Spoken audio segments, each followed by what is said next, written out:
How to buy $1 million property with no money. The current real estate market has created an increase in the number of people that are purchasing residential real estate properties for investment purposes. If they are purchased and managed properly, these properties can provide a source of income or a chance to build equity over time. The difference between commercial properties and residential properties is that someone will be living in the residential home.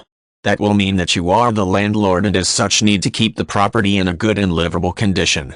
As maintenance issues come up, you will need to address them promptly. That alone can deter some from taking on the landlord responsibility, but there are options for those that just don't want to manage the properties. Property management companies will rent out and ensure maintenance on your investment when a vacancy or problem presents itself. Maintaining an additional property can sometimes seem like a hassle or big financial responsibility.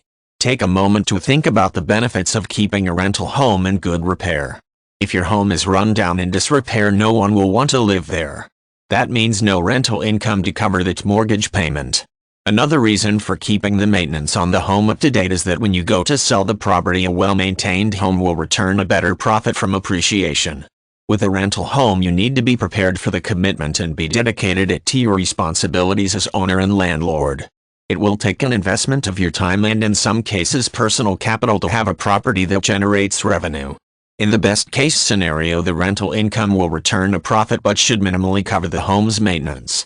When it comes to rental properties, there are a couple types of income. Those are appreciation and yield. The appreciation you realize when you sell the home for more than you paid for it.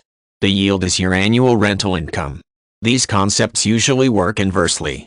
That means that a property that has higher yield will generally have a smaller appreciation and vice versa.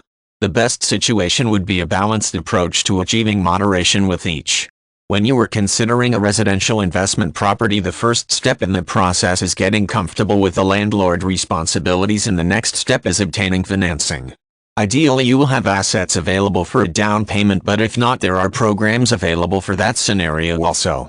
Financing a residential purchase has differences from a commercial real estate loan. With a residential property, you are not usually expecting a profit on the scale of a commercial real estate deal. The residential mortgage terms are typically longer term, which will allow you more payment term and interest options. Many investors that already own a home will secure a home equity loan that helps them with the down payment on the investment properties. Residential property investors can turn a good profit on properties. It really depends on the time, capital, and effort that you put into it.